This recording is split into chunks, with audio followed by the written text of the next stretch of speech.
Pernah kepikiran gak sih gimana sebenarnya kehidupan para hewan itu dimulai?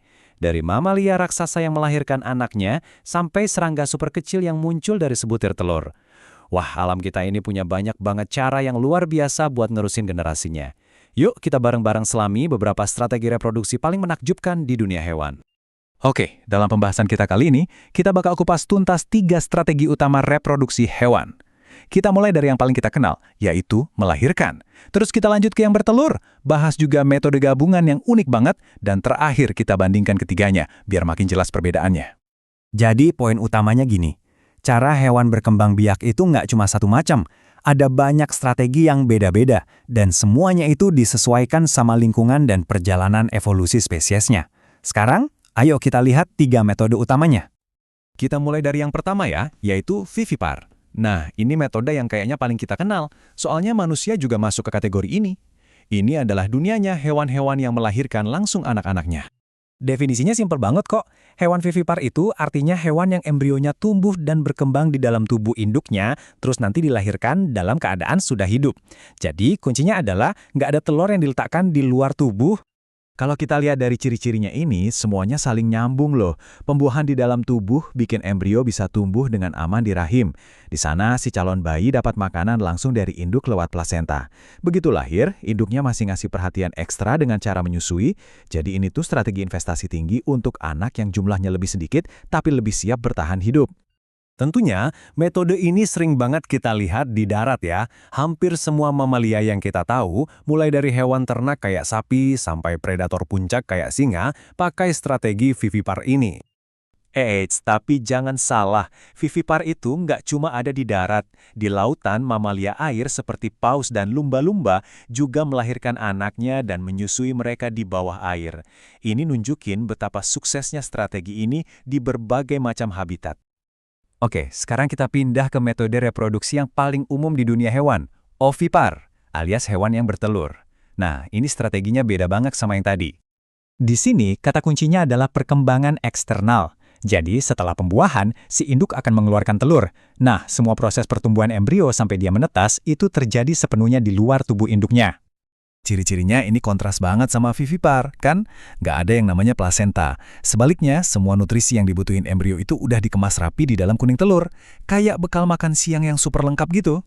Karena telur-telur ini rentan sama predator dan cuaca, strateginya seringkali adalah kuantitas bukan kualitas. Jadi mereka menghasilkan banyak banget telur dengan harapan, ya setidaknya ada beberapa yang berhasil selamat. Contoh klasiknya, tentu aja unggas dan reptil. Mulai dari ayam di halaman rumah kita sampai buaya purba yang sangar. Bertelur adalah cara andalan mereka untuk memastikan spesiesnya terus ada.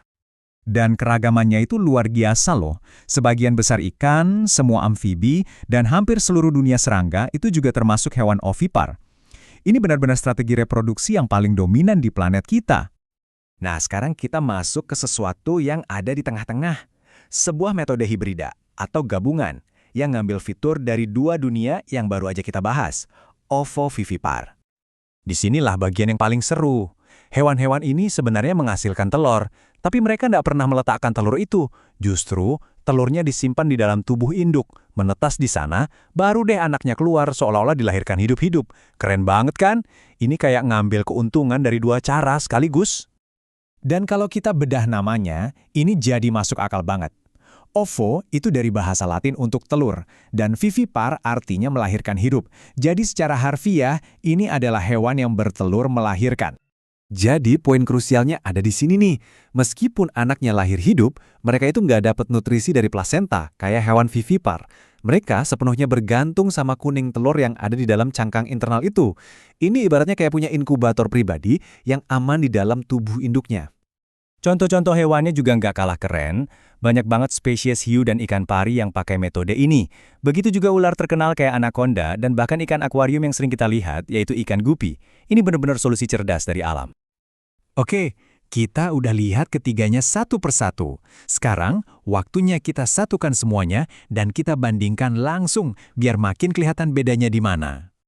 Nah, tabel ini ngerangkum semuanya dengan jelas banget. Coba deh perhatikan kolom-kolomnya. Intinya tuh cuma 2 pertanyaan. Di mana embrionya tumbuh dan makanannya dari mana?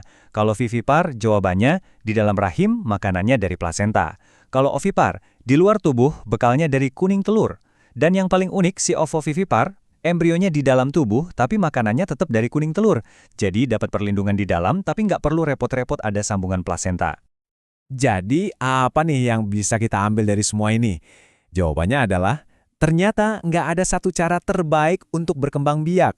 Setiap strategi, entah itu melahirkan, bertelur, atau gabungan keduanya, adalah solusi super berhasil yang udah teruji oleh waktu untuk menghadapi tantangan bertahan hidup yang beda-beda. Nah, ini membawa kita ke satu pertanyaan terakhir buat direnungkan. Setelah melihat ketiga strategi yang luar biasa ini, mulai dari perlindungan intensif ala vivipar, kemandirian ovipar, sampai metode cerdik ovovivipar, menurut kalian, mana sih yang paling bikin kagum dan kenapa?